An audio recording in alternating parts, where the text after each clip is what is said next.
School गोदवाड़ में पहुंचे हैं। अल्हम्दुलिल्लाह यहाँ पर एक मेला बच्चों ने खाने का लगाया हुआ है और बहुत ही शानदार तरीके से यहाँ पर स्टॉल लगे हुए बच्चों के।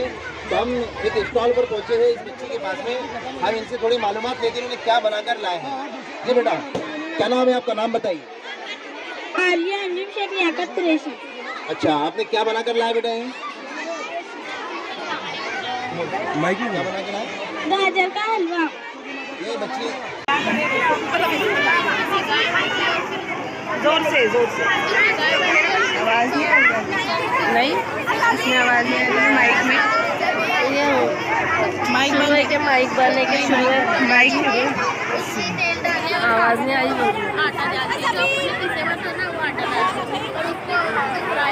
क्या